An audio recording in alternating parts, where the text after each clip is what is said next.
Hello to all my students. Welcome back to your most favorite educational channel Magnet Brains.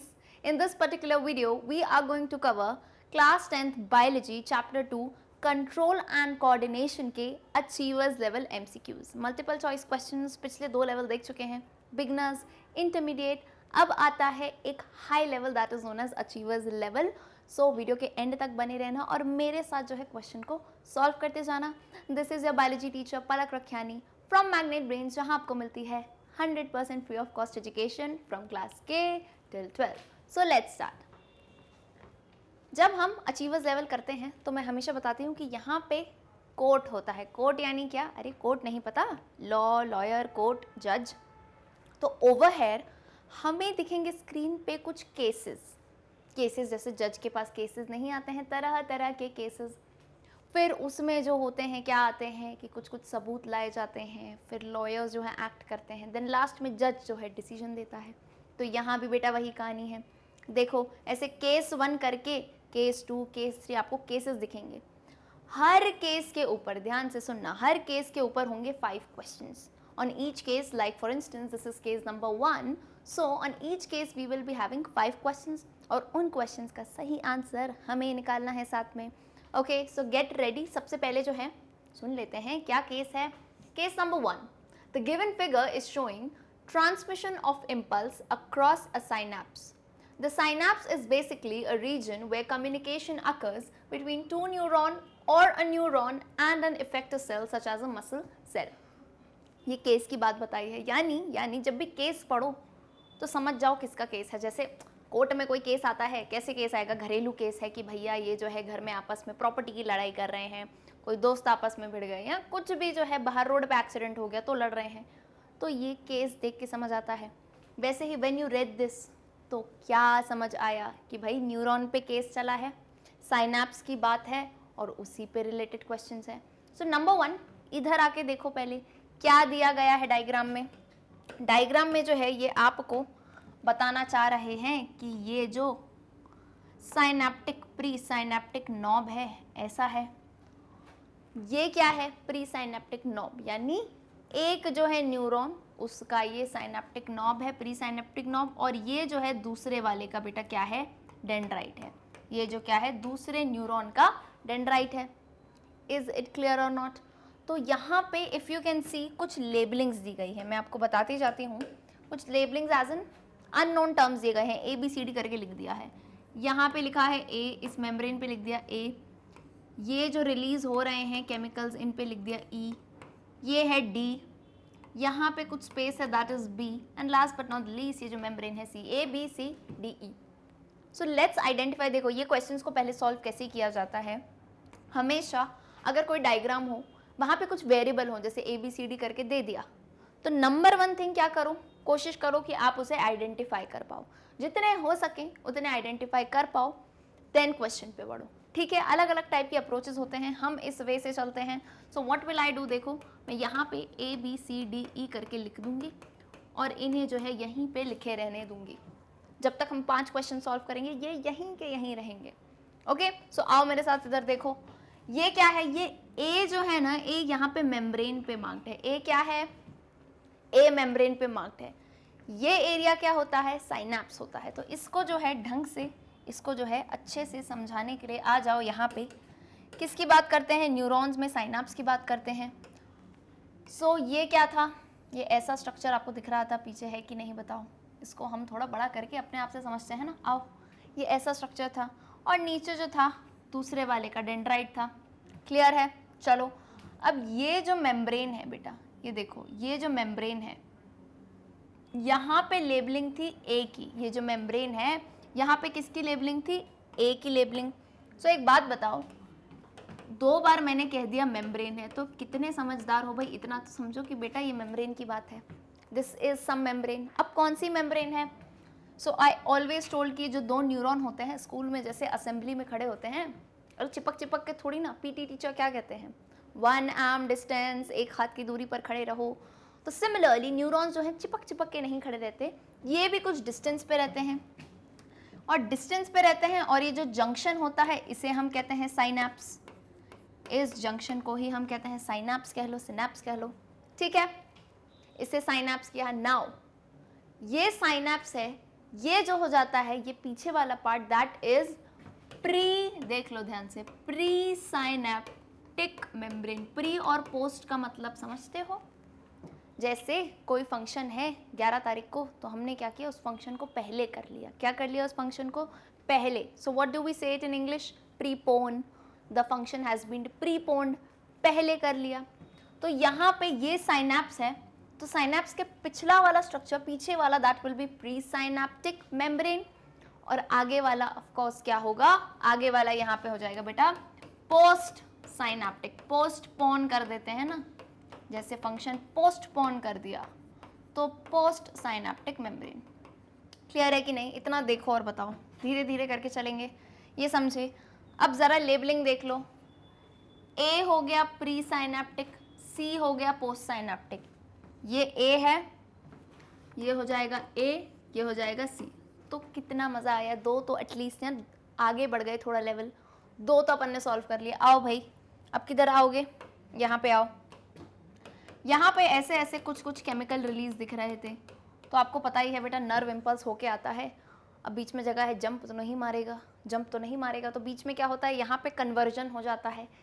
किसका conversion? Electrical का, electrical impulse का chemical impulse में। कौन करता है? इधर बैठे रहते हैं, इधर बैठे रहते हैं न्यूरोट्रांसमीटर। कौन बैठे रहते हैं? न्यूरोट्रांसमीटर, जो कि केमिकल इम्पल्स या केमिकल मैसेज रिलीज करते हैं। ये जो ई है ना, ये ई क्या है? ये ई है, ये ई ही है न्यूरोट्रांसमीटर्स। ये न्यूरोट्रांसमीटर यानी ये बहते हुए जा रहे हैं कहाँ? दूसरे न्यूरॉन के पास। तो यहाँ पे आपको मिलेंगे न्यूरोट्रांसमीटर नहीं, ये है न्यूरोसिक्रीटरी सेल्स। न्यूरोसिक्रीटरी सेल्स जो कि क्या निकालेंगे? न्यूरोट्रांसमीटर। ये जो घूमते हुए जा रहा है केमिकल, ये क्या है? न्यूरोट्रांसमीटर। Is it clear? तो पीछे इसकी लेबलिंग दी गई थी ई से, तो इसे हम क्या मानेंगे? ये है ई। क्लियर है? देखते जाओ, दो चीज़ों को रिलेट करो। ए हो गया, सी हो गया, ई हो गया। क्लियर? अब नाउ देखो इधर, यहाँ पे कुछ सर्कल सर्कल के स्ट्रक्चर्स पड़े हुए हैं। कहाँ पे? दूसरे वाले न्यूरॉन के डेंड्राइट पे, इधर पोस्ट सिनेप्टिक के यहाँ पे कुछ ऐसे गोल गोल स्ट्रक्चर्स हैं। ये कौन है? अरे जैसे शादी वगैरह होती है, बारातें जाती हैं, तो स्वागत के लिए खड़े रहते हैं ना, वेलकम टू वेलकम देम। तो यहाँ पे ये जो न्यूरोट्रांसमीटर है बेटा, इनको वेलकम करने के लिए कोई खड़ा है। कौन खड़ा है? न्यूरोट्रांसमीटर के रिसेप्टर। कौन होगा यहाँ पे? न्यूरोट्रांसमीटर के रिसेप्टर। रिसेप्टर जो रिसीव करेंगे सिग्नल को, ठीक है। अरे दूसरे एंड पे कोई खड़ा तो होना चाहिए रिसीव करने के लिए। ये हो गया, तो इसकी लेबलिंग क्या थी? दिस वाज, ये था आई गेस, ये है हमारा डी। ये डी हो गया, ये क्या हो गया? डी। अब बचा क्या? एक इकलौता ई। ई कहाँ से मार्क है? ई को देखना ध्यान से। ई है यहाँ पे मार्क, ये जो जगह दिख रही है ना, ये जगह है। इस जगह को कहा जाता है साइनैप्टिक क्लेफ्ट। मैं आपको डिफरेंस समझाऊंगी, कुछ बच्चों को समझ ही नहीं आता मैम साइनैप्स भी एक है, क्लेफ्ट भी एक है, व्हाट इज़ द डिफरेंस? देखो, साइनैप्स जंक्शन को कहते हैं। तो मैं जंक्शन बता सकती हूँ, ट्रेन वगैरह में बैठे हो कभी, है ना? ट्रेन में जब जाते हो तो स्टेशन पे जो नाम होते हैं ना सिटीज़ के, वहाँ जंक्शन लिखा रहता है। जैसे ले लो Hyderabad junction, Delhi junction, Bhopal junction, ये सब क्या है? जंक्शंस यानी क्या? वो जगह जोड़ रही है, वहीं से ट्रेन चलेगी। So over here as well, यहाँ पे भी साइनैप्स, जब मैंने कहा ये एक जंक्शन है, तो साइनैप्स में बेटा क्या क्या आ जाएगा? Pre synaptic membrane, synaptic cleft, ये जो जगह है, ये फ्लूइड फिल्ड स्पेस है, इसे कहते हैं synaptic cleft, and post synaptic membrane. ये तीनों मिला के बनता है साइनैप्स। इज इट क्लियर और नॉट? तो मतलब भाई हो तो गया, क्या बचा था? ई भी पूरा हो गया। तो यहाँ से कॉपी पेस्ट करने में क्या दिक्कत है? ए बी सी करके लिख दो। ए क्या है? Pre synaptic membrane. ए क्या हो गई? Presynaptic, presynaptic. M लिख देती हूँ, मेम्ब्रेन, समझ जाओगे, ठीक है। बी क्या हो गया? बी हो गया हमारा, बी क्या है यहाँ पे? बी है साइनैप्टिक क्लेफ्ट। साइनैप्टिक क्लेफ्ट, ये क्यों लिख रहे हैं? बोलो मैम इसमें क्यों टाइम लगा रहे हो? बेटा जब 5 क्वेश्चन करने होंगे ना, जैसे कोर्ट में केस चलता है, केस चल रहा है, तो सबूत इकट्ठे करने में टाइम लगता है कि नहीं, है ना? सबूत इकट्ठा कर रहे हैं कि किसी के खिलाफ। अब सबूत इकट्ठा कर लिया, उसमें टाइम लग गया है, तो अब डिसीजन लेने में थोड़ा ना टाइम लगेगा। आप क्वेश्चन पढ़ोगे, you will know the answer, alright. तो इसमें टाइम जाए इट्स फाइन, यहाँ पे टाइम लगा लो तो क्वेश्चन आसान हो जाएगा। सी क्या है? पोस्ट साइनेप्टिक, एम लिख देती हूँ मेम्ब्रेन। डी क्या है भैया? डी है न्यूरोट्रांसमीटर रिसेप्टर, एन रिसेप्टर लिख देती हूँ। एंड लास्ट क्या है? ई। ई तो खुद ही हो गया न्यूरो ट्रांसमीटर। क्लियर है? समझ गए? ये तो पीछे भी बता दिया मैंने, तो अपन क्या हर पेज पे लेते हुए चलेंगे। इज इट क्लियर और नॉट? चलो अब क्वेश्चन 1 सॉल्व करते हैं। Question number 1, if structures represented by D gets destroyed due to any medical disease, what would be the consequence? Option A, impulses will not generate in presynaptic neuron. B, synaptic vessels will not merge with the postsynaptic membrane. C, communication between presynaptic neuron and postsynaptic neuron will be interrupted. Or is it D, impulses will be transferred electrically? क्या बोला है? Question समझ जाओ। अगर ये जो structure D हम देख रहे हैं वो किसी मेडिकल कंडीशन की वजह से खराब हो जाए या डिस्ट्रॉय हो जाए तो क्या होगा, कॉन्सिक्वेंस क्या होगा इसका? तो पहले तो बेटा देखो डी क्या है? डी है न्यूरोट्रांसमीटर रिसेप्टर, मतलब वो जो संदेश आ रहा था वो रिसीव करने के लिए वो कोई है ही नहीं घर में, कोई है ही नहीं यहाँ पे रिसीव करने के लिए। So what will happen? पहला देखो, इम्पल्स जनरेट नहीं होगा प्री सिनेप्टिक न्यूरॉन में, ऐसा तो है ही नहीं बेटा। इम्पल्स जनरेट होके यहाँ तक आ गया है, वो तो रिसीव करने के लिए कोई नहीं है। So first option incorrect. B, synaptic vesicles will not merge with the postsynaptic membrane. तो कहानी इसकी भी नहीं है। Synaptic vesicles postsynaptic membrane से मर्ज नहीं करेंगे, ये तो कोई रीज़न ही नहीं आएगा D के डिस्ट्रॉय होने पे। C आ जाओ, communication between pre synaptic neuron and post synaptic neuron will be interrupted. ये बात थोड़ी अच्छी लगी। क्यों भाई? क्योंकि यहाँ से आने वाला जो मैसेज था वो आ ही नहीं पाएगा। फॉर इंस्टेंस आजकल तो ऑनलाइन ऑर्डर हम सब करते रहते हैं, तो ऑनलाइन ऑर्डर किया पर घर पे कोई है ही नहीं यार ऑर्डर लेने के लिए, तो वो क्या करेगा बेचारा? डिलीवरी बॉय लेके चला जाएगा, तो कम्युनिकेशन हो ही नहीं पाया। सिमिलरली जब यहाँ पे रिसेप्टर्स नहीं होंगे तो pre synaptic membrane and post synaptic neuron, मतलब दोनों के बीच में जो है कम्युनिकेशन इंटरप्ट होएगा, which means option C is the correct answer. Option D कहता है impulses will be transferred electrically. नहीं भाई, इलेक्ट्रिकल इम्पल्स बीच में जगह है तो वो जंप नहीं करेगा, ठीक है। So option C is the correct answer. Is it clear और नॉट? समझ गए डी के डैमेज होने पे क्या होगा? Let's come to question number 2। इसे अपन यही रहने देंगे ताकि जो है हम ऑप्शंस देख पाएँ क्या क्या है। Now question number 2 says entry of calcium ion in presynaptic neuron triggers A, generation of action potential in postsynaptic neuron, B, fusion of synaptic vesicles presynaptic membrane with presynaptic membrane, C, taking of neurotransmitters in the synaptic vesicles, or is it D, binding of neurotransmitters with the postsynaptic membrane? Easy है, कुछ नहीं है। ये पीछे जो देख रहे थे यहाँ पे एंट्री ऑफ Ca2+, यानी क्या है बेटा Ca2+?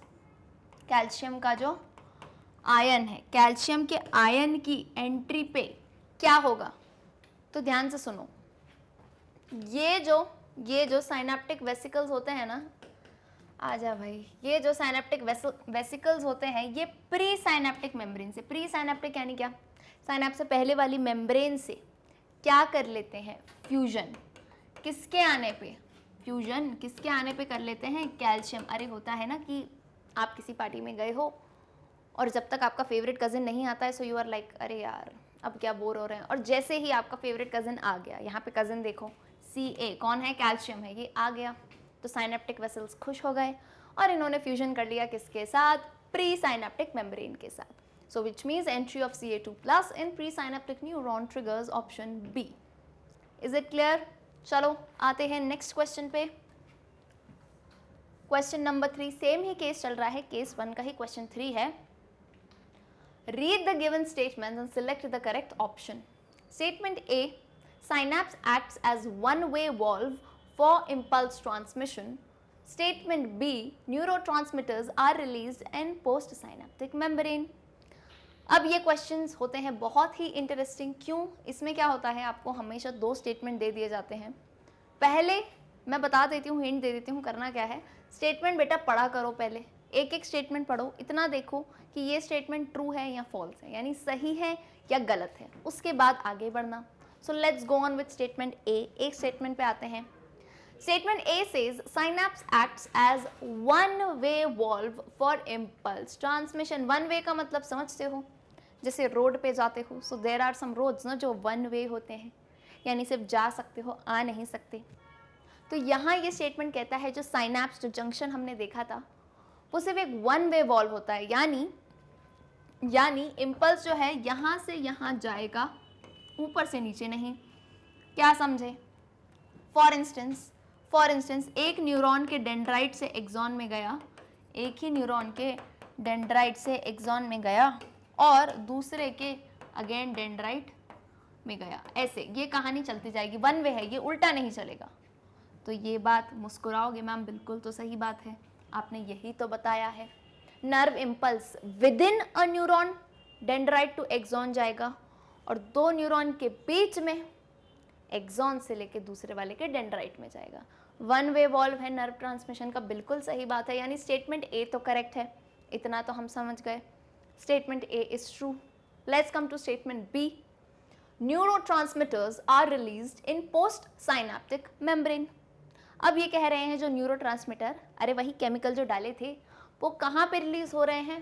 पोस्ट साइनैप्टिक मेम्ब्रेन में। बोलोगे मैम थोड़ी अजीब बात नहीं है, इधर आओ देखो, ये है प्री साइनैप्टिक मेम्ब्रेन। इम्पल्स जो है, नर्व इम्पल्स जो है यहाँ तक आया, अब ये यहाँ से बदले, ये इलेक्ट्रिकल इम्पल्स था, over here it will convert into chemical. Over here यानी ये कौन सी मेम्ब्रेन है पूरी? ये प्री साइनैप्टिक मेम्ब्रेन है। और ये जनाब कह रहे हैं कि पोस्ट साइनैप्टिक में न्यूरोट्रांसमीटर आएंगे, नहीं, यहीं से चेंज होके यहाँ से छोड़ेंगे न्यूरोट्रांसमीटर और दूसरा वाला सिर्फ रिसीव करने का काम करेगा। विच मीन्स क्लियरली ये जो स्टेटमेंट है ये क्या है बेटा? गलत है। So statement A is true and statement B is false. तो ज़रा ऑप्शन देख लो कौन सा वाला ऑप्शन सबसे सही है। आई थिंक ऑप्शन डी में क्लियरली लिखा है statement A is true but B is false, यानी option D is the correct answer. I hope इस टाइप के क्वेश्चंस आपको सॉल्व करना आ जाएंगे अब से। चलिए let's come to question number 4 और case number 1। A synapse, a नहीं है, a synapse is composed of, a synapse is composed of ABC, AD, BC and BDE। बोलो मैम ये क्या चल रहा है? अरे फिगर वाले क्वेश्चंस होते हैं ना, डायग्राम याद किया करो, तभी तो मैंने यहाँ पे कोने में लिख रखी हैं चीज़ें कि आपको आसान हो जाए। अब पूछ रहे हैं साइनैप्स किससे बनता है, मैं सब तो बता देती हूँ एक ही बार में। क्लियरली आई टोल्ड यू, ये अगर साइनैप्स है तो ये किस किस से मिलके बनता है? ए से, यानी प्री साइनैप्टिक मेम्ब्रेन से। ये ई नहीं है पहली बात तो पलक मैम, ये बी है, 2 बार ई कैसे आएगा? ये बी है, तो बी क्या है? साइनैप्टिक क्लेफ्ट, तो बिल्कुल साइनैप्टिक क्लेफ्ट भी आता है इसमें, और पोस्ट साइनैप्टिक मेम्ब्रेन, यानी ए, बी एंड सी से मिलके क्या बनता है? पूरा साइनैप्स, जिस जंक्शन की बात हम करते हैं। तो यहाँ पे कौन सा ऑप्शन दिया है? Option A will be the correct answer. Okay, let's come to question number 5। ये केस 1 का लास्ट क्वेश्चन है, तो अच्छे से सॉल्व करेंगे। केस हमें क्लोज करना है, इसके बाद केस 1 क्लोज करना है। Find the incorrect match.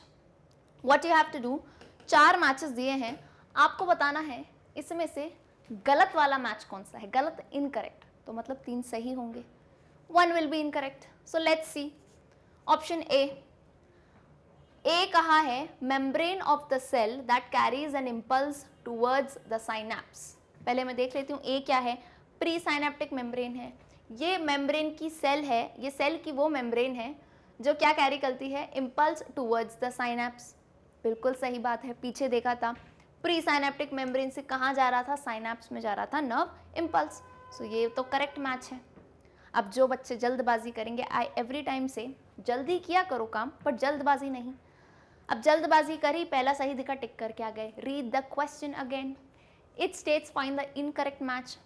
बेटा गलत मैच बताना है, यानी ये तो सही हो गया, इसको होल्ड पे रख दो, ये नहीं है आंसर। अब बी पे आओ, बी कहा गया है fluid fill space, B is synaptic cleft. Clearly जब मैं आपको वो स्पेस दिखा रही थी साइनैप्टिक क्लेफ्ट, तो उसमें मैंने बताया था कि ये कैसी स्पेस होती है? फ्लूइड फिल्ड स्पेस होती है, तो मतलब ये ऑप्शन भी सही है। ऑप्शन सी क्या कहता है? E is chemical messenger. E क्या है भाई? ई है न्यूरोट्रांसमीटर। न्यूरोट्रांसमीटर क्या होता है, एक न्यूरॉन से दूसरे न्यूरॉन में मैसेज लेके जा रहा है।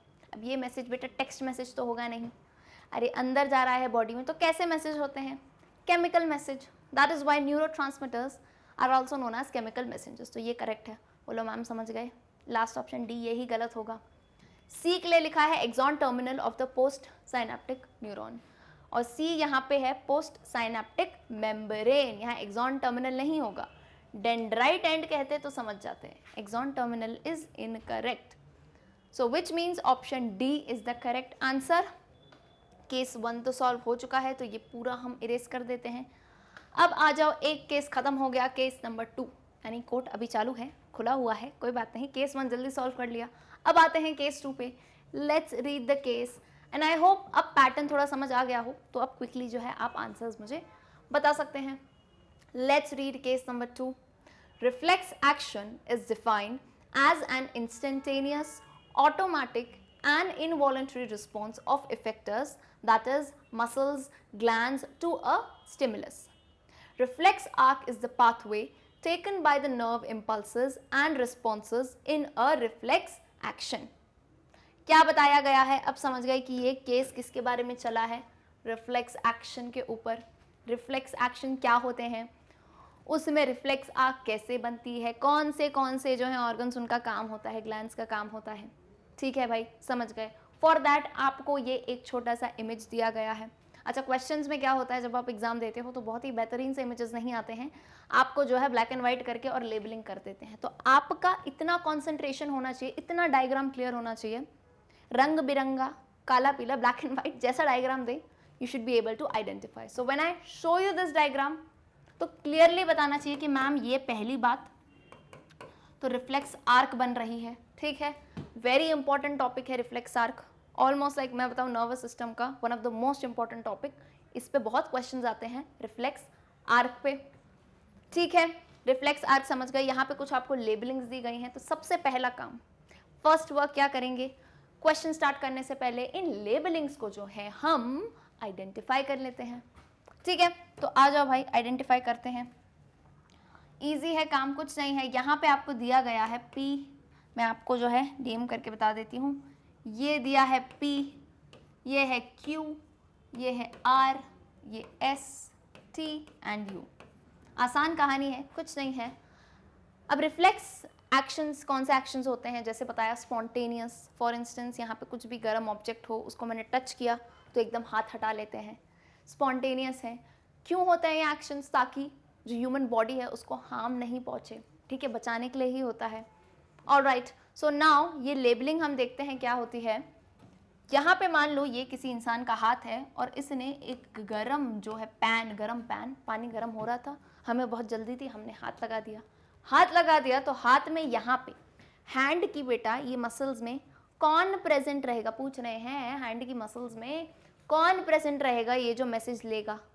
तो हमेशा मैंने कहा है सबसे पहला जो रिसीव करता है किसी चीज़ को बेटा उसका नाम क्या होता है, रिसेप्टर। तो आप ये कह सकते हो सेंसरी रिसेप्टर्स यहाँ पे प्रेजेंट होंगे, किसके, हीट और पेन के। हमने कॉमन एक टर्म लिख दिया है रिसेप्टर। ठीक है, अलग अलग रिसेप्टर हो सकते हैं, हीट का रिसेप्टर होगा, थर्मो रिसेप्टर्स हो सकते हैं। ठीक है, चलो पी तो हो गया आइडेंटिफाई। अब आओ पी के बाद क्या आ रहा है, यहाँ पे रिसीव किया कि भाई कुछ गर्म लग गया है, कुछ गर्म लग गया है। उसको लेके कौन जाएगा, उसको लेके कौन जाएगा, क्यू कहाँ पे लेके जाएगा, स्पाइनल कॉर्ड के पास, सीएनएस के पास कौन लेके जाएगा, क्यू लेके जाएगा। तो लेके जाने वाला कौन होता है, सेंसरी न्यूरॉन। इंफॉर्मेशन लेके जाने वाला कौन होता है, सेंसरी न्यूरॉन। क्विकली आइडेंटिफाई करते हैं, फिर पीछे जो है एक बार फिर से क्लियरली मैं समझाती हूँ। आर क्या है, आर यानी क्या, आर हो सकता है सीएनएस एंड यहाँ पे जो है हमें दिख रहा है वो है स्पाइनल कॉर्ड। सीएनएस यानी क्या, central nervous system. Central nervous system में दो तो आते हैं, स्पाइनल कॉर्ड और ब्रेन। ठीक है, आर आइडेंटिफाई कर दिया। एस क्या है, एस सीएनएस में प्रेजेंट रहता है जिसका नाम है रिले या फिर कनेक्टर न्यूरॉन। ये दोनों न्यूरॉन्स को कनेक्ट करने का काम करता है। फिर टी क्या है, टी जो है इंस्ट्रक्शन लेके आएगा कि हाथ हटा लो, गर्म लग गया कोई ऑब्जेक्ट, तो टी क्या हो जाएगा, T will be motor neuron. And last but not the least जो हाथ हटाएगा, यानी ये हैंड की मसल्स मूव करी, तो जो मसल्स मूव करी हैं that will be you, muscles move करी यू हैं तो ये क्या होगी, इफेक्टर। रिसेप्टर जो रिसीव करे, इफेक्टर जो इफेक्ट लाके दे। Is it clear? चलो भाई तो आ जाओ, देख लो, आइडेंटिफाई कर लिया है हमने। क्विकली जो है रिफ्लेक्स आर्क को इधर रिकॉल करो। क्या बताया रिफ्लेक्स आर्क में, यहाँ पे हॉट ऑब्जेक्ट को आपने टच किया तो यहाँ पे कौन था, रिसेप्टर मसल्स थी, सेंसरी रिसेप्टर होंगे कोई ना कोई टाइप के, हीट और पेन के मान लो, ठीक है भाई। अब क्या हुआ, रिसेप्टर इंफॉर्मेशन, किसे, इसे हम क्या कहते हैं, खबरी कहते हैं, कौन, सेंसरी न्यूरॉन। ये खबर लेके जाता है कि जनाब कोई ना कोई हॉट ऑब्जेक्ट आ गया है, हाथ हटा लीजिए, ठीक है। सेंसरी न्यूरॉन खबर लेके गया, बेटा कहाँ लेके गया, सीएनएस में। एंड सीएनएस पर्टिकुलरली जो हमें डायग्राम में दिखा है दैट इज स्पाइनल कॉर्ड, ठीक। अब सेंसरी न्यूरॉन और दूसरा कौन सा है, मोटर न्यूरॉन, उसे जोड़ने वाला न्यूरॉन कौन सा होता है, उसका नाम होता है रीले न्यूरॉन। देखो कनेक्टर न्यूरॉन कह लो या फिर रीले न्यूरॉन कह लो, इसने इन दोनों को जोड़ा। ये कहाँ पे मिलेगा, ये आपको सीएनएस में ही मिलेगा, सेंट्रल नर्वस सिस्टम में, इधर उधर नहीं प्रेजेंट होगा।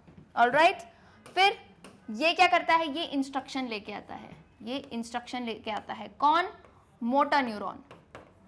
मोटर न्यूरॉन लाता है इंस्ट्रक्शन और ये बोल देता है, किसको देगा इंस्ट्रक्शन बेटा, इंस्ट्रक्शन ये देगा इफेक्टर को। इफेक्टर जैसे हाथ है तो हैंड की जो मसल्स हो गई, यहाँ फिर कोई ग्लैंड हुआ उसकी बात है। क्लियर है बिल्कुल। ये क्या बना दिया मैंने, ये मैंने फिर से क्यों बनाया है, ताकि एकदम जो है कॉन्सेप्ट आपको क्रिस्टल क्लियर हो जाए। What is this, this is a reflex arc. ये जो बार बार रिफ्लेक्स आर्क हम सुनते हैं यही होता है reflex arc. Okay, so I hope अब क्वेश्चन सॉल्व करने में कोई दिक्कत नहीं आएगी आप लोगों को। चलिए आ जाइए, question number 1, identify the labelling P to U। P से लेके U तक लेबलिंग आइडेंटिफाई करो। ये तो पहला ही क्वेश्चन था और ये हमने यहाँ पे देख लिया है। P क्या है, P रिसेप्टर्स ऑफ हीट या पेन, सही बात है। Q क्या है, सेंसरी न्यूरॉन, यहाँ मैच करते जाओ ना, दिखा रही हूँ। R क्या है, स्पाइनल कॉर्ड, ठीक है, CNS लिखा हो स्पाइनल कॉर्ड लिखा हो एक ही बात है।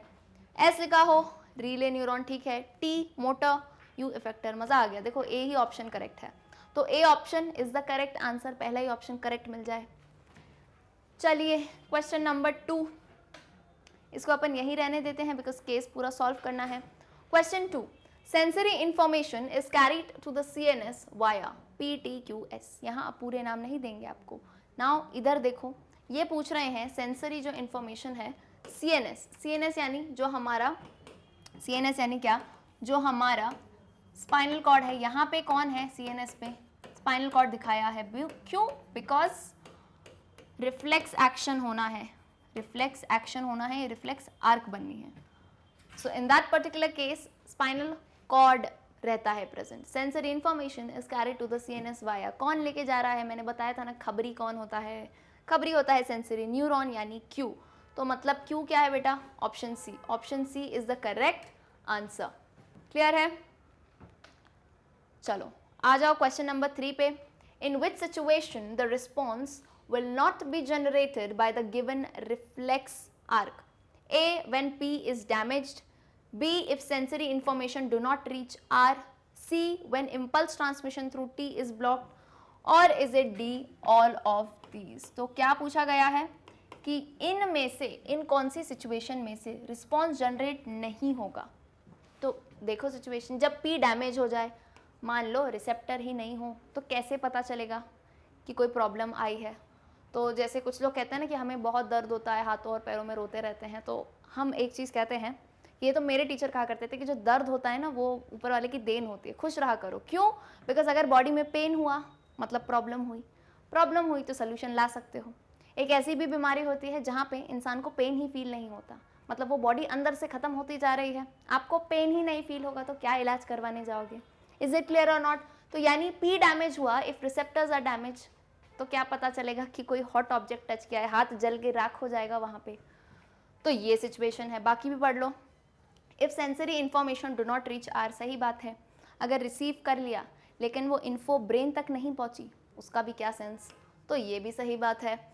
Option C, when impulse transmission through T is blocked, T क्या है बेटा, T मोटर न्यूरॉन है, तो मान लो खबर तो पहुंच गई ब्रेन तक, लेकिन हम इंस्ट्रक्शन नहीं पहुंचा पाए कि हाथ हटाना है, तो भी डैमेज होगा, तो भी प्रॉब्लम होगी। यानी डी ऑल ऑफ दीज, यानी इन सारी सिचुएशन में जो है रिफ्लेक्स आर्क जनरेट नहीं हो पाएगा। I hope it's very clear. Let's come to question number 4। Contraction of dash causes pulling away the hand on sensation of heat, PURNT। पूछा जा रहा है किसके कॉन्ट्रैक्शन पे जो हाथ है पीछे पुल हो जाता है। बोलो मैम इससे इजी कुछ क्वेश्चन हो तो बता दो, क्योंकि अभी हमने बताया था कि जो इंस्ट्रक्शन लेके आया वो कहाँ पे देगा, जो इंस्ट्रक्शन लेके आया कि हाथ हटा लो वो कहाँ देगा, इफेक्टर पे देगा। अब इफेक्टर कुछ भी हो सकते हैं, दीज कुड बी मसल्स और these could be glands. So in this case हमें क्या हटाना है बेटा, हाथ हटाना है। तो हाथ हटाना है यानी यहाँ की जो मसल्स होंगी वो क्या होंगी, कॉन्ट्रैक्ट यानी क्या, ये ऐसे इसको खींच लेंगी। ये मसल्स ऐसे अभी नॉर्मल रिलैक्स स्टेट में है, कॉन्ट्रैक्ट करी तो खींच लिया हाथ वापस, यानी इफेक्टर क्या है हमारा, यू है effector, which means option B is the correct answer. Okay, let's come to question number 5. Match the column 1 and column 2 and select the correct option. क्या करना है, कॉलम 1 दिया है, बोलो मैम 2 भूल गए, अरे नहीं ये CNS और PNS ही है, इतना ही है। उसके बाद आपको मैच करना है कि इन दोनों में क्या क्या आता है, तो एक से ज़्यादा आ सकता है कि नहीं। CNS 2 टाइप के नर्वस सिस्टम देखे हैं, central nervous system and peripheral nervous system. CNS में कौन आता है बेटा, ब्रेन आता है और स्पाइनल कॉर्ड आती है।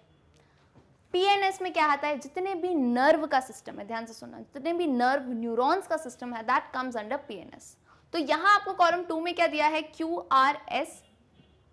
तो इधर देखो, पहले इधर देखो कहाँ है CNS, यहाँ पे क्या दिया गया है, देखो ये आ जाता है, R आएगा एक तो CNS में।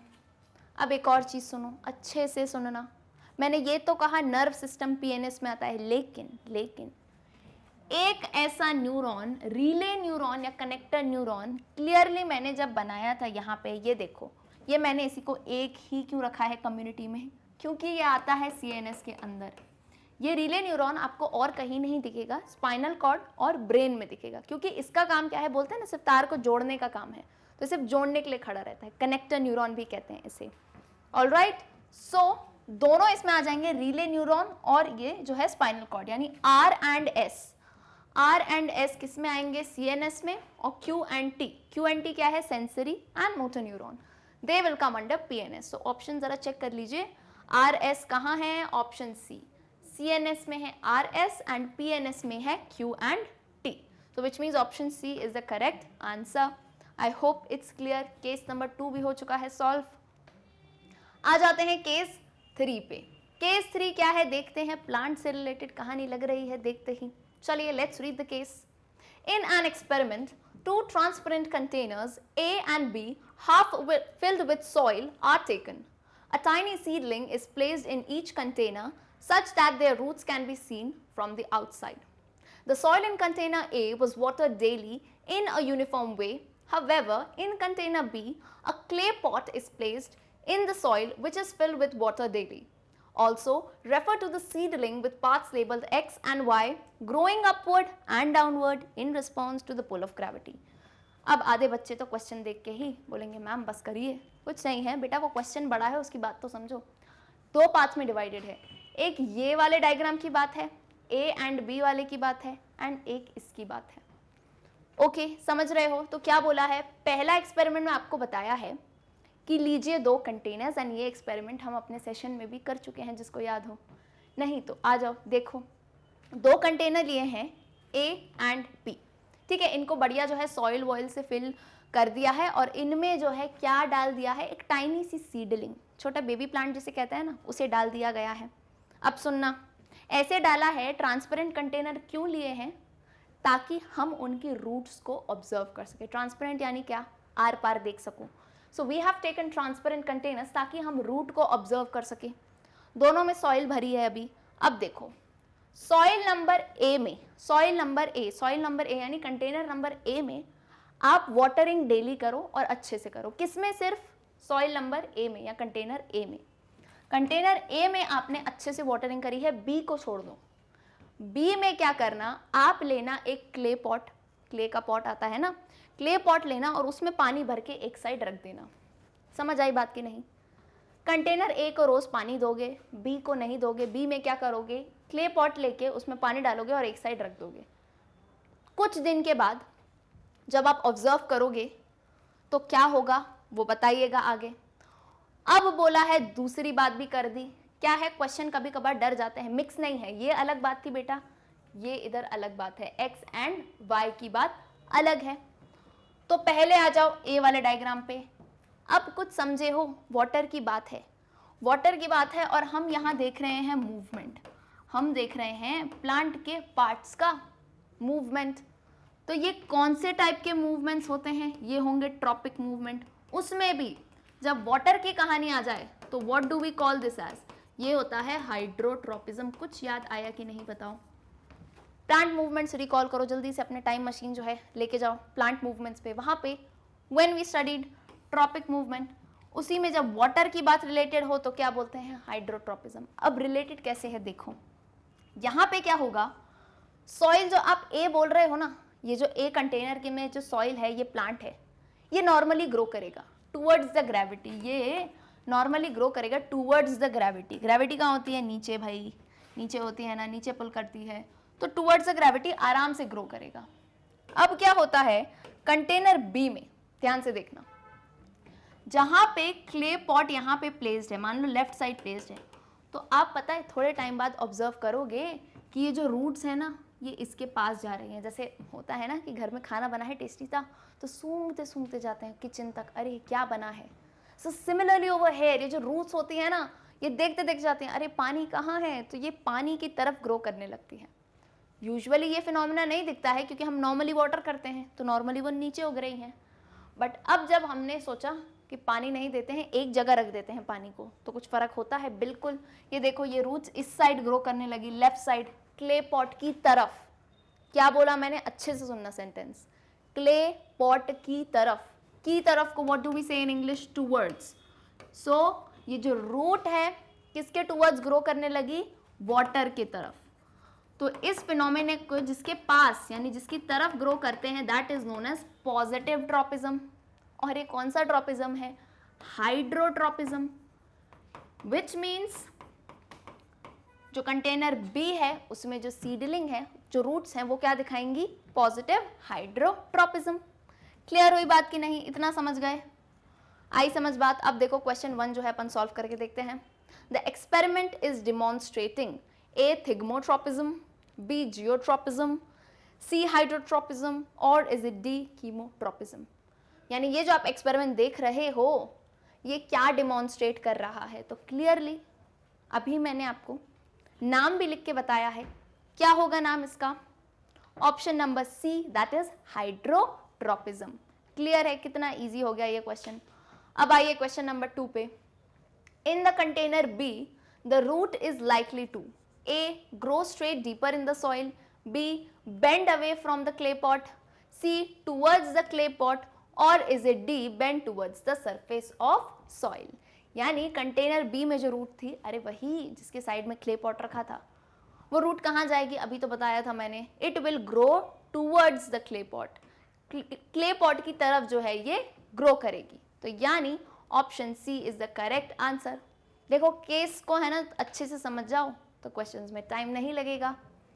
Question number 3, in container A root of the seedling shows A positive geotropism, B positive hydrotropism, C negative phototropism, D all of these. अब ये बात थोड़ी समझनी पड़ेगी। अब होल्ड करो, देखो यहाँ पे मैं बना देती हूँ बेटा, कंटेनर ए बना दिया मैंने।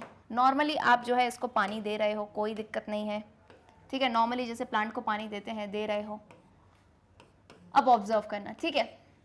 व्हाट हैपन्स इज, जो रूट की बात करी है, ये जो रूट है सीडलिंग की, ये क्या दिखाएगी, नंबर 1 पॉजिटिव जियोट्रॉपिज्म। पहली बात तो ये बताओ मुझे कि जियोट्रॉपिज्म क्या होता है।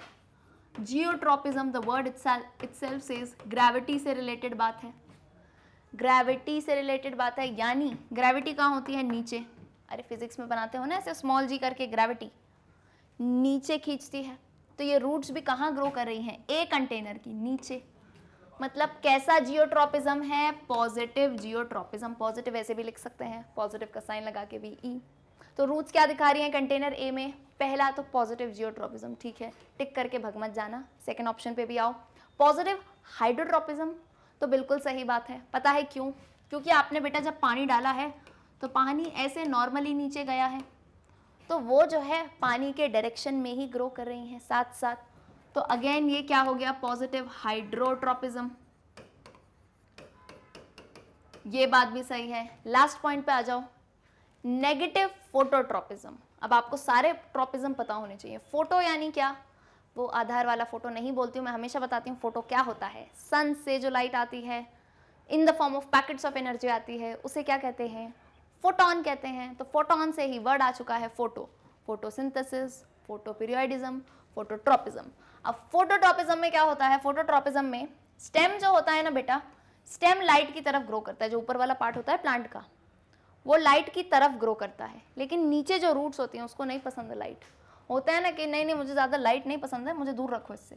तो लाइट यहाँ है और रूट्स कहाँ ग्रो कर रही हैं, नीचे। ग्रो यानी ऐसे ग्रो कर रही हैं। तो which means this is negative phototropism. Clear है? तो ये तीनों चीजें दिखा रहा है, positive geotropism, positive hydrotropism, negative phototropism. कौन?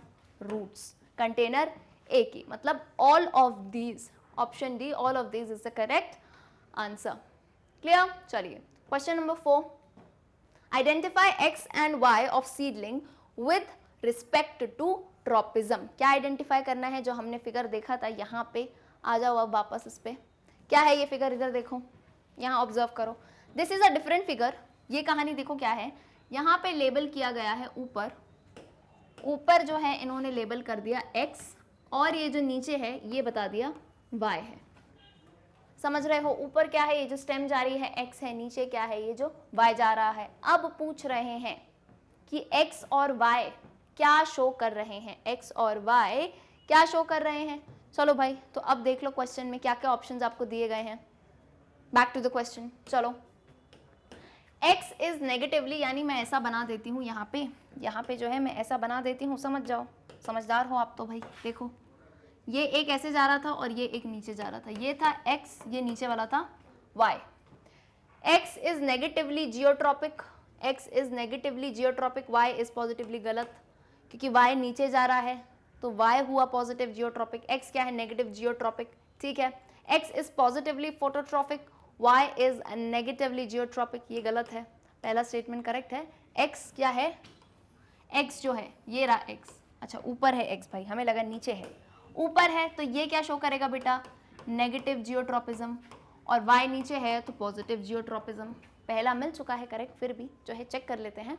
c क्या है, x is negatively phototropic, y is positively geotropic, and x is negatively geotropic, y is negatively hydrotropic। यानी क्लियरली जो है हमें मिल चुका है, option A is the correct answer. Question number 5, the figure of seedling is demonstrating A geotropism, B thigmonasty, C phototropism, और is it D chemotropism. यानी जो अभी आपने सीडलिंग का फिगर देखा था, ये पूछना चाह रहे हैं वो क्या डिमॉन्स्ट्रेट कर रहा है। बहुत ही आसान आंसर है, अभी तो देखा 3 बार लिख चुकी थी मैं, जियोट्रॉपिज्म। जियोट्रॉपिज्म यानी ग्रेविटी से पॉजिटिव और नेगेटिव ट्रॉपिक मूवमेंट दिखा रहा है। ये कौन सा था, case number 3। Let's come to case number 4। Endocrine system consists of different endocrine glands which secrete chemicals called hormones in trace amounts. These hormones travel through the blood and reach the target sites to exert their effects. Location of many endocrine glands 1 to 10 in a human is shown over here. अब क्या बोला, 4th case पे आ गए हैं हमारे court में, मतलब 3 तो केस सॉल्व हो गए। अरे ये बहुत ही फास्ट जो है ना कोर्ट चल रहा है। अब जल्दी आओ केस 4 पे। केस 4 पढ़ते ही लग गया कहानी कहाँ गई है, एंडोक्राइन सिस्टम पे। Endocrine system, the chemical coordination that we studied, isn't it. Now over here you have been given a diagram of a human. एक इंसान का जो है आपको डायग्राम दे दिया गया है, कुछ लोकेशंस दी गई हैं। देखो 1 से लेके 10 तक, 1 से लेके 10 तक मार्किंग्स हैं। लाइक नाम नहीं बताया आपको, अब वो तो आपको गेस करना है ना, वही तो है जो सबूत आपको ढूंढना है। 1 to 10 तक के एंडोक्राइन ग्लैंड्स हैं। अगेन इस पे 5 क्वेश्चंस देखेंगे, तो कैसे चलते हैं बेटा अपन, नंबर 1 थिंग हम जो करते हैं, डायग्राम को स्टडी करो। जितने वेरिएबल अभी तो देखो वी आर सॉल्विंग टुगेदर, सो सारे वेरिएबल्स हम करेंगे, मतलब इतनी बार सॉल्व करो कि रट जाने चाहिए, दिमाग में बैठ जाने चाहिए, कोई बोले तो भी नहीं भूल पाओ कि ये ग्लैंड्स प्रेजेंट है। 10 है, आसान है बहुत। वंस अगेन ये एक ही डायग्राम है, तो मेल फीमेल का जो एक अलग ग्लैंड होता है वो भी इसमें मिक्स्ड है, ठीक है, मिक्स्ड आपको दे सकते हैं। Come over here, focus over the diagram. Diagram पे थोड़ा ध्यान दो बेटा। तो यहाँ पे मैं ना ऐसे करके लिखती जाती हूँ 1 2 3, या फिर एक काम करते हैं अपन ना, इधर ब्लैंक स्लाइड पे लिख देते हैं, क्योंकि 10 नाम है तो अच्छे से दिखने चाहिए, ठीक है। 1 2 3 4, काउंटिंग कर लो मेरे साथ। अब ये नहीं है ये काम मैं कर रही हूँ, आप लोग भी करो। 6 7 8 9 10, ओके, क्योंकि मुझसे पहले आंसर देना है ना। मैं हमेशा ये चाहती हूँ मेरे स्टूडेंट जो है ना, मैं आंसर निकालूं और उससे पहले ही कमेंट में आंसर आ जाना चाहिए, ठीक है। ये लिख के रखें। चलो बेटा आ जाओ इधर। यहाँ से ऑब्जर्व करो तो नंबर 1 2 ऊपर ही ऊपर दिए गए हैं। नंबर 1 ग्लैंड देखो, नंबर 2 वाला देखो। अब नंबर 1 हमें पता है। सबसे पहले तो what should you know, like मतलब एक होता है ना कि एंडोक्राइन ग्लैंड्स नाम आए, तो व्हाट यू शुड नो, आपको पता होने चाहिए 10 एंडोक्राइन ग्लैंड्स के नाम। पहले तो नाम, लोकेशन दोनों जरूरी है। सो नंबर 1 जब मैंने देखा तो ये हेड रीजन में प्रेजेंट है और इसी के नीचे कुछ प्रेजेंट है, तो मुझे पता है ये जो दोनों साथ में दिखते हैं, एक है हमारा मास्टर ऑफ मास्टर ग्लैंड, एक क्या है, master of master gland, that is hypothalamus. Actual master तो यही है ना। एंड सेकेंड, उसी के नीचे आपको दिखेगा पिट्यूटरी ग्लैंड। इन सब की कहानी जो है मैं याद दिला देती हूँ। जिन बच्चों को बोलते हैं ना नॉलेज रखो तो पूरा रखो, वो मैं आपको बताऊंगी। सबको यहाँ तक पता रहता है कि pituitary gland is master gland, but आज ये जान लो इस मास्टर का भी एक मास्टर है। जैसे मैं आपको पढ़ा रही हूँ तो मेरा भी कोई मास्टर रहा होगा। सो ओवर हेयर पिट्यूटरी का भी मास्टर कौन हुआ, हाइपोथैलेमस, क्योंकि इसको जगाने वाला भी कोई है। तो इफ इन क्वेश्चन ऐसा आता है कि एक्चुअल मास्टर ग्लैंड कौन सा है या फिर मास्टर ऑफ मास्टर ग्लैंड कौन सा है, बिकॉज ऐसा क्वेश्चन आ सकता है, तो आप क्या करोगे तब, हाइपोथैलेमस। अगर सिर्फ मास्टर ग्लैंड आए तो पिट्यूटरी कर सकते हो। क्लियर है। चलो अभी तो आइडेंटिफाई कर रहे हैं, 1 2 हो गया। अब 3 पे आओ बेटा। 3 यहाँ नीचे नेक में प्रेजेंट है, बटरफ्लाई शेप का ग्लैंड। बहुत ही आसान, जैसे ही नाम लिया बटरफ्लाई या फिर एच शेप का ग्लैंड, दैट इज थायराइड, है कि नहीं, बताओ। थायराइड ग्लैंड यहाँ प्रेजेंट होता है ना नेक रीजन में, बटरफ्लाई शेप का, वो हो गया थायराइड।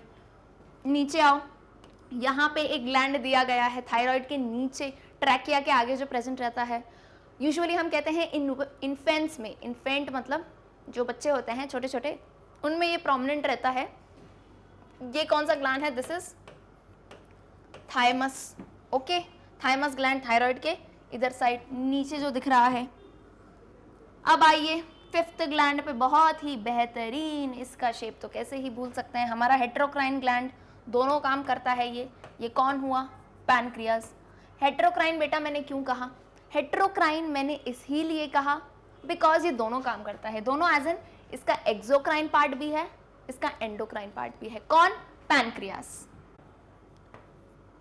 पैनक्रियाज, ठीक है। हेटेरोक्राइन ग्लैंड ये हो गया। अब आइए कहाँ पे आना है, चलो पैनक्रियाज हो गया। इससे नीचे आओ। अब मैंने कहा था इट इज पॉसिबल, है ना, कि ये मत सोचना अरे भाई एक ही डायग्राम में सब दे दिया। It is possible that in the single diagram male female दोनों के वो मेंशन कर दे। तो यहाँ देखो ना बेटा, यहाँ जो है इस साइड पे क्या दिया है, देखो अच्छे से देखो, यहाँ पे इस साइड पे कुछ ग्लैंड्स दिए गए हैं, तो हमें पता है ये फीमेल की बात कर रहे हैं। फीमेल में ovaries, pair of ovaries present रहते हैं, तो विच मीन्स 6 नंबर ही है ना, कंफर्म कर लेते हैं, बिल्कुल 6th नंबर है। देखते जाओ, ये गोनाड्स वाले ग्लैंड्स हो गए, देखो 6 नंबर है ओवरीज और 7th क्या है, ये मेल की बात है। तो मेल में a pair of testis. Testis कहाँ होते हैं बेटा, ये बाहर स्ट्रक्चर में, स्क्रोटम जिसे हम कहते हैं, स्क्रोटल सैक में प्रेजेंट रहते हैं टेस्टिस। क्लियर है। तो 6th हो गए a pair of ovaries, ovary लिख देती हूँ चलेगा, एंड ये हो गया टेस्टिस, ओके। इन चीज़ों में मत वो हुआ करो कि सिंगुलर लिख दिया, प्लूरल लिख दिया, जहाँ पे आपको आइडेंटिफाई करना है ना, तो दैट इज फाइन। अब pair of ovaries you can say, और एक ओवरी से भी आप रिलेट कर सकते हो। टेस्टिस हो गए। नेक्स्ट क्या है, नेक्स्ट आ जाओ, यहाँ से तो कहानी खत्म। अब आओ नंबर 8 पे। नंबर 8 वही किडनीज के ऊपर जो हम कैप पहना देते थे, कौन से ग्लैंड्स हैं ये, adrenal gland. So pair of adrenal gland, ठीक है। एड्रिनल ग्लैंड हो गए। अब आओ इधर, कहाँ पे, एड्रिनल से ऊपर आओ। नाउ अब ध्यान से देखना, नेक रीजन में आई हैव ऑलरेडी टोल्ड जहाँ थायराइड ग्लैंड प्रेजेंट रहता है उसी के जस्ट पीछे, यानी अगर मेरी बात करो, है ना, मैं ह्यूमन हूँ, अरे बिल्कुल हूँ, तो ह्यूमन हूँ तो यहाँ नेक के रीजन में सामने होगा थायराइड ग्लैंड, तो इसी के जस्ट पीछे बेटा डॉर्सल साइड पे ऐसे 4 प्रेजेंट रहेंगे गोल गोल ग्लैंड्स, 4 रहेंगे सर्कुलर ग्लैंड्स जिनका नाम होता है पैराथायरॉइड ग्लैंड। क्या नाम है इनका? Parathyroid gland. किसी को कोई कंफ्यूजन हो तो जब हमने एंडोक्राइन सिस्टम पढ़ा था वो लिंक जाके देख लो, है ना, पूरी प्लेलिस्ट बनी है, उसमें रिकॉल कर लेना। एंड और लास्ट वाले पे बेटा, 10th वाले पे, 10th में ऊपर ही देख रहे हैं हम, हाइपोथैलेमस और पिट्यूटरी के पास में एक और ग्लैंड होता है, अरे याद करो ना, ये मेलाटोनिन रिलीज करता है। कौन है? Pineal gland. ये देखो 10 ग्लैंड लोगों को इतने पता ही नहीं होते हैं, 10 के 10 जो ग्लैंड्स हैं बहुत इंपॉर्टेंट है एंडोक्राइन ग्लैंड्स। आई होप आप सबने भी ये आइडेंटिफाई किए हो। So now we are totally ready, मतलब हम कोर्ट में जो है जितने भी हमारे पास सबूत थे, गवाह थे, सब हैं। Now we are ready to solve the questions. Alright, चलो भाई आओ इधर। Question number 1, actual master of the human endocrine system. अरे वाह, क्वेश्चन सामने ही आ गया। पिछली बात अभी हमने करी थी पीछे कि ह्यूमन एंडोक्राइन सिस्टम का एक्चुअल मास्टर, यानी मास्टर ग्लैंड जिसे कहा जाता है, उसका भी एक्चुअल मास्टर कौन है? So I clearly told hypothalamus. Hypothalamus is the master of master gland या फिर एक्चुअल मास्टर ग्लैंड। और इसका आइडेंटिफिकेशन आई गेस कहाँ किया गया है? नंबर 1 पे। नंबर 1 हमने आइडेंटिफाई किया था मास्टर ग्लैंड, यानी ऑप्शन सी होगा करेक्ट आंसर। क्लियर है? अच्छा, अब ये किसी को डाउट रहता है कि मैम ऐसा क्यों बोला जाता है, तो क्विकली जो है इसको मैं रिवाइज करवा देती हूँ। हम एक स्टोरी करके पढ़ते थे इसको, वो स्टोरी आप जाके देखना वीडियोस में। होता क्या है, हाइपोथैलेमस जो है वो भी ऐसे ग्लैंड सिक्रीट करता है जिसे हम कहते हैं RH, ऐसे हार्मोन्स सिक्रीट करता है RH एंड IH। RH क्या है बेटा? Releasing hormone. इसको थोड़ा मैं शॉर्ट में रिकॉल करवा रही हूँ, रिलीजिंग हार्मोन। IH क्या होता है? Inhibiting hormone. क्या समझे? Releasing hormone, inhibiting hormone. So what happens is, जैसे फॉर इंस्टेंस मान लो कि हमें थायराइड हार्मोन्स बनाने हैं। देखो यहाँ पे TH क्या है? थायराइड हार्मोन मान लो बनाना है, थायरोक्सिन T3 T4। इसको बनाने के लिए इसको जगाएगा कौन? TSH। TSH क्या है? Thyroid stimulating hormone. ये कहाँ से निकला था? पिट्यूटरी से। पर ये भी खुद नहीं निकला है, मजे की बात तो ये है, वी से ये पिट्यूटरी से निकला है। सो पिट्यूटरी इज मास्टर ग्लैंड, पर इसको भी जगाने कोई आया था, इसको भी जगाने कोई आया था। TSH-RH, thyroid stimulating hormone, releasing hormone. तो अब अगर मैं नाम लिखती जाऊं तो समझ जाओगे, अच्छा मैम एक्चुअल में ये हो रहा है। ये निकला है हाइपोथैलेमस से, ये है हाइपोथैलेमस से, ये निकला पिट्यूटरी से, एंड देन इन सब के बाद फाइनली थायराइड हार्मोन जो है निकले हैं थायराइड से। सो आई होप समझ गए कि एक्चुअल मास्टर जो लग रहा था वैसा नहीं है, that is hypothalamus. Very clear question number 1। Let's come to question number 2। Hormone of which one of the following glands is incorrectly matched with its function? Question में पूछ रहे हैं कि आपको 4 ऑप्शंस दिए हैं और ये जैसे 2, 9 ये जो है अपन ने हॉर्मोन्स के नाम देख लिए थे, ग्लैंड्स के नाम देख लिए थे। तो इन ग्लैंड्स में से फंक्शन बताए हैं क्या क्या है हार्मोन के। What you have to tell, you have to tell incorrect match. ध्यान से देखा करो, क्वेश्चन में गलत मैच बताना है, यानी 3 सही होंगे, कोई एक गलत होगा। So for that upon quickly जो है नेम्स देख लेते हैं बेटा। 2, 9 किसके? 2, 9, 8 एंड 6 वाले के। तो कौन से हैं? Let's see. 2, 9, 8 एंड 6 वाले के। तो 2 मैं आपको बता देती हूँ। 2 अपन ने देखा था, क्या देखा था? थोड़ा बोलो मैम, ऐसा लिखोगी हमें समझ आए। 2 था हमारा पिट्यूटरी, क्लियर है? 2 वी सॉ पिट्यूटरी। 9 क्या था? 9 था, देखो 9 आई थिंक पैराथायरॉइड, तो देख ले क्या है 9। 9th था पैराथायरॉइड, ओके पैराथायरॉइड, क्लियर है? 8th क्या था और 6th क्या था? 8th और 6th जल्दी से देख लो। 8 क्या है बेटा? एड्रिनल। 6th क्या है? ओवरी। तो ये हो गया एड्रिनल एंड ये हो गया ओवरी। क्लियर है? अब इसको देख के बता दो आंसर। अब तो कमेंट करके बता सकते हो, है ना? अब बता दो आंसर क्या है। 2 पिट्यूटरी। पिट्यूटरी का कोई हार्मोन है, it stimulates milk ejection from mammary glands, milk ejection from mammary glands. तो 2 क्या है? पिट्यूटरी। पिट्यूटरी ग्लैंड से हमें पता है हाइपोथैलेमस से बनते हैं, पर पिट्यूटरी में आके स्टोर होकर रिलीज होता है। कौन सा ग्लैंड है वो? कौन सा हार्मोन है? ग्लैंड तो पिट्यूटरी है, hormone is oxytocin. So we know oxytocin को हम मिल्क इजेक्टिंग हार्मोन भी कहते हैं। ये जो है मेमोरी ग्लैंड्स के पास जाता है और कहता है कि अब तो बेबी हो चुका है, now you can eject milk. तो ये तो करेक्ट मैच है भाई। नंबर 2, 9th है parathyroid. Parathyroid helps in regulating blood glucose levels. Blood glucose level, तो अगर आराम से इसका आंसर बता दोगे, ब्लड के ग्लूकोज लेवल बेटा इंसुलिन रेगुलेट करता है। इंसुलिन रेगुलेट करता है ब्लड ग्लूकोज लेवल, तो इंसुलिन रेगुलेट कर रहा था। और ये कहाँ से निकलता है? बोले मैम ये तो पैनक्रियाज से निकलता है। और 9th तो पैराथायराइड है, मतलब क्लियरली हमें मिल चुका है, ये जो है हमारा सही मैच नहीं है। ठीक है, so this will be the answer. बाकी सबके फंक्शन तो सही हैं। 8th, adrenal prepares the body to face emergency situation, क्योंकि एड्रिनल से एड्रेनलिन निकल रहा था। 6th है ovary, development of secondary sexual characteristics, exactly females में मदद करते हैं। तो यानी ऑप्शन बी हो जाएगा हमारा आंसर। आई होप सभी ने यही आंसर दिया हो। Question number 3, an endocrine gland enlarges when we do not take iodine in our diet. This leads to a condition called goiter. Identify this endocrine gland and the hormone responsible for its enlargement. What is the question? Question बोल रहा है एक ऐसा endocrine gland है जो कि iodine की deficiency से, यानी डाइट में जब आपने आयोडीन अच्छे से नहीं लिया हो तो ये ग्लैंड जो है इनलार्ज हो जाता है, बड़ा हो जाता है। इनलार्ज का मतलब समझते हो ना?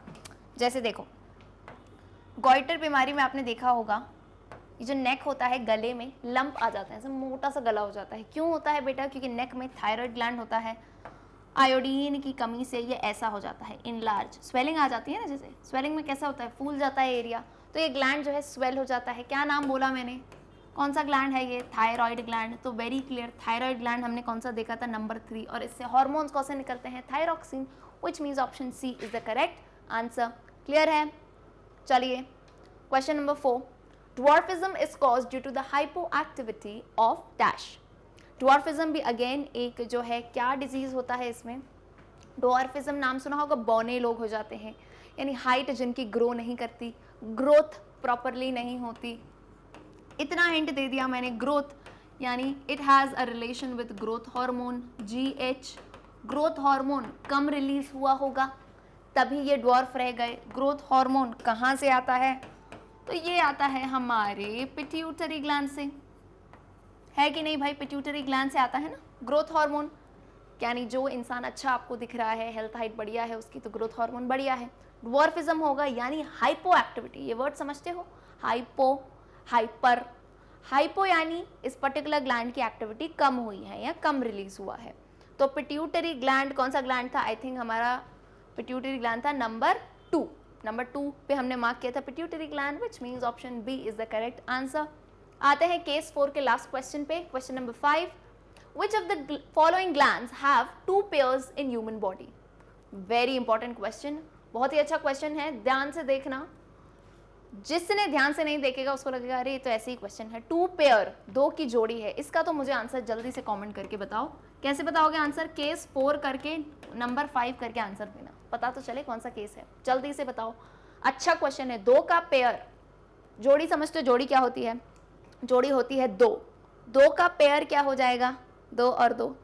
अब आप खुद समझदार हो, बताओ क्या है आंसर। ऑप्शंस में क्या दिया है देख लो, 6, 7, 9 और 10। ऑप्शन में दिया है 6, 7, 9 और 10। तो मैं इधर एक बार बता देती हूँ, ये था 6, 7, ये है 6, ये है 7, ये है 9 और ये है 10। तो इन चारों में से पूछा है, अब देख के आप बता दो कौन सा है, 6, 7, 9 या 10। Which of these glands is present as 2 pairs in human body? 2 की जोड़ी। बहुत ही इजी आंसर है इसका यार। देखो कुछ याद है? अभी जो पीछे मैंने एक इतना बड़ा सा बनाया था, क्या ये देखो, थायराइड ग्लैंड। थायराइड ग्लैंड बनाया था कि नहीं? तो थायराइड ग्लैंड में याद कीजिए पीछे वाली साइड पे, यानी थायराइड ग्लैंड नेक में इधर है, पीछे वाली साइड पे ऐसे 4 प्रेजेंट रहते हैं। कुछ याद आया? बिल्कुल आ गया होगा। Parathyroid glands. तो 2 की जोड़ी, डिफरेंस समझो। 2 की जोड़ी क्या होती है बेटा? देखो, ये हो गया एक पेयर, इन दोनों को मिला के हो गया एक पेयर, ये हो गई एक जोड़ी और ये हो गई दूसरी जोड़ी। तो टोटल कितने हो गए? 1 2। 2 का पेयर, 2 की जोड़ी। तो 2 पेयर्स इन ह्यूमन बॉडी। कौन से ग्लैंड्स होते हैं? पैराथायराइड। आई थिंक 9 था, यस, नंबर 9 था, which means option C will be the correct answer. Clear? Case 4 is solve. Let's come to the last case, यानी कोर्ट खत्म होने का ऑलमोस्ट टाइम आ गया है, लेकिन लास्ट केस हम निपटा देते हैं। Case number 5। Let's read the case first. Brain is the highest coordinating center in the body. It is situated in the cranial cavity of skull and is surrounded by 3 membranes called meninges or meninges भी कह सकते हैं. Human brain is broadly divided into 3 regions: forebrain, midbrain and hindbrain. The given figure is showing human brain with parts labeled 1 to 6. किसकी कहानी है? किस पे case आया है? फाइनली जो हमारा हेड होता है, हेड में क्या? सेंट्रल नर्वस सिस्टम का ब्रेन, ब्रेन पे बात आई है। बोला है हाईएस्ट कोऑर्डिनेटिंग सिस्टम है, 3 मेम्ब्रेन्स की बात करी गई है और बताया है कौन से 3 पार्ट्स में ब्रेन डिवाइडेड है। सो कम ओवर हेयर, क्लियरली आपको जो है ब्रेन का स्ट्रक्चर इसमें पता होना चाहिए। ठीक, चलिए आते जाइए, यहाँ पे काफ़ी ईजी है लेबलिंग। नाउ ये जो ब्रेन का स्ट्रक्चर है, इसमें क्लियरली बताया है, ये जो आपको लार्जेस्ट पार्ट दिखता है ना, ये सबसे ज़्यादा पार्ट जो कवर्ड है, largest part of the brain, इसका नाम क्या होता है? इसे कहते हैं cerebrum. I hope you all remember, 4 brain का ही पार्ट होता है सेरिब्रम। ये जो इतना बड़ा सा पार्ट दिख रहा है, this is the largest part of the brain.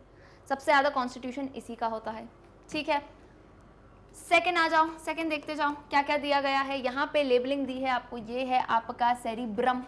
ठीक है, सेरिब्रम दिया है और क्या क्या मार्क कर सकते हैं हम? देखो यहाँ पे, ओके, ये स्ट्रक्चर दिया गया है यहाँ पे नंबर 2 करके। तो दिस इज बेसिकली थैलेमस। ये भी 4 ब्रेन का पार्ट है, थैलेमस। थैलेमस के जस्ट नीचे, वर्ड का मीनिंग सुनना, थैलेमस के नीचे, नीचे यानी हाइपो।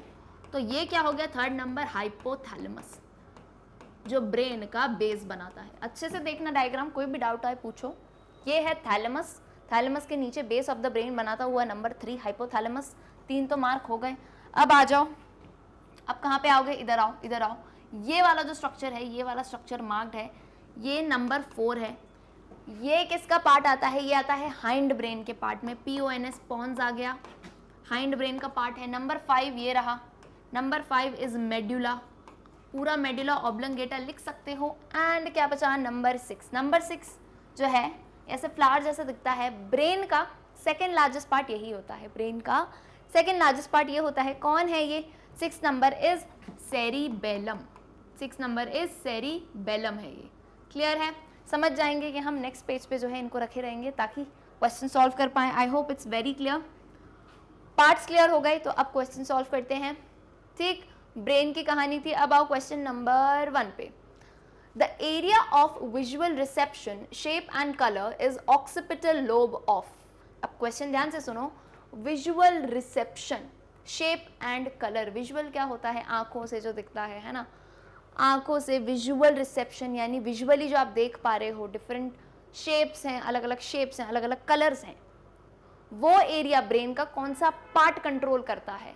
तो क्लियरली विजन हमें पता है, जो हमारा सेरिब्रम, ध्यान से सुनो, सेरिब्रम बोला है मैंने, cerebrum part of the brain है, वो कवर करता है। क्यों भाई? अरे लार्जेस्ट पार्ट, इसे ऐसे नहीं कहा है।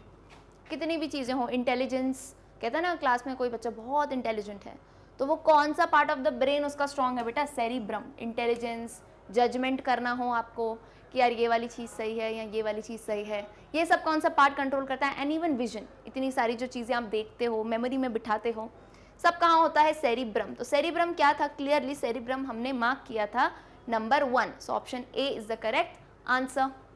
Let's move to question number 2।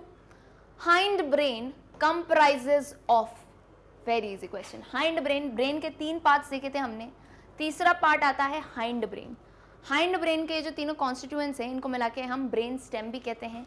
So very clearly again, 4, 5th and 6 pons, medulla and cerebellum, ये क्या बनाते हैं बेटा? ये बनाते हैं हाइंड ब्रेन। तो क्या नंबरिंग थी? देखो 4, 5, एंड 6, तो ऑप्शन बी में क्लियरली दिया है 4, 5 and 6 pons, medulla oblongata and cerebellum, they make the hindbrain. Question number 3, which of the following parts is continuous with the spinal cord? इन सब में से कौन सा पार्ट है, यानी स्पाइनल कॉर्ड पता है ना, यहाँ से होते हुए जाती है स्पाइनल कॉर्ड, तो ऐसा कौन सा पार्ट है इन सब में से जो स्पाइनल कॉर्ड से होता हुआ लगता है? जैसे फॉर इंस्टेंस ये पार्ट है, ठीक है, ये पार्ट यहाँ हुआ ख़त्म और यहीं से स्पाइनल कॉर्ड लग के निकलती है। तो हमने देखा है ब्रेन का कौन सा part, medulla oblongata, medulla oblongata brain का जो पार्ट है, यहाँ से कंटिन्यूस क्या होती है? Spinal cord. स्पाइनल कॉर्ड जिसे हम कहते हैं ना बैकबोन में रहती है, रीढ़ की हड्डी, तो वो वहाँ से होके निकलती है मेडुला ऑब्लंगेटा। मेडुला ऑब्लंगेटा कहाँ था? Number 5। So number 5 is option D. So option D is the correct answer. I hope it's very clear. Let's come to question number 4. Identify the option which correctly identifies any 3 labeled parts. इस question में थोड़ा time दूंगी, कुछ नहीं करना है, ये जो हमने लेबलिंग करी है ना, देख लो इन ऑप्शंस में से एटलीस्ट 3 कौन से सही लेबल्ड है। जैसे देखो अपन ने नंबर 1 सेरिब्रम किया है, तो कहीं पे ऐसा है क्या सेम चीज़? देखो ऑप्शन 1 से एक एक करके स्टार्ट करते हैं। 2 है थैलेमस, ठीक है। 4 है मेडुला, गलत, 4 तो PONS पॉन्स है, तो ये गलत हो गया। B आ जाओ, B का नंबर 1 है सेरिब्रम, 5th है मेडुला, ठीक है भाई, 6th है मिड ब्रेन, गलत, 6 मिड ब्रेन नहीं है। अच्छा, अगेन कुछ बच्चे होते हैं जो कहते हैं ना मैम थोड़ी तरस खा लेते हैं, 2 ऑप्शन तो सही हैं, 2 बातें तो सही कही हैं, पूरे ऑप्शन को करेक्ट कर देते हैं, ऐसा नहीं। अगर 3 टर्म्स दिए हैं so all the 3 should be absolutely correct, एक भी गलत हुआ तो उसको आगे बढ़ते जाओ, ठीक। ऑप्शन सी पे आइए, नंबर 1 4 ब्रेन, ठीक है, सेरिब्रम 4 ब्रेन का पार्ट है। नंबर 1 मिड ब्रेन, नहीं भाई दोनों एक कैसे हो सकते हैं? Number 1 cerebrum, okay, 4 is pons and 6 is cerebellum, very nice, very correct. Option D के तीनों टर्म्स जो हैं बिल्कुल करेक्ट हैं, यानी option D is the correct answer. Let's come to last question of the last case, मतलब code बंद करने का टाइम आ चुका है, लास्ट क्वेश्चन सॉल्व कर लेते हैं। Which region is attached to the pituitary gland by a stalk? इनमें से कौन सा ऐसा रीजन है जो पिट्यूटरी ग्लैंड से अटैच रहता है बाय अ स्टॉक? तो याद कीजिए एक स्ट्रक्चर होता है जिसके जस्ट नीचे प्रेजेंट होता है पिट्यूटरी। कौन सा ग्लैंड है वो बेटा? हाइपोथैलेमस। पिट्यूटरी हाइपोथैलेमस से जुड़ा रहता है either by a means of stock, या फिर ये नाम आपने ज़रूर सुना होगा इनफंडिबुलम। इनफंडिबुलम इससे कनेक्टेड रहता है हाइपोथैलेमस पिट्यूटरी से। सो कहाँ है हाइपोथैलेमस? नंबर 3 पे था hypothalamus, which means option A will be the absolute correct answer. Clear है? चलिए भाई, इसी के साथ होता है हमारा कोड खत्म, यानी 5 केसेस हमने सॉल्व कर लिए हैं। जल्दी से मुझे जो है कमेंट करके बताओ अपना स्कोर। टिल देन आप जा सकते हो हमारी वेबसाइट magnetbrains.com पे, ऐसा स्क्रीन खुल जाएगा। On the left side you can explore courses, English and Hindi में दिए हैं।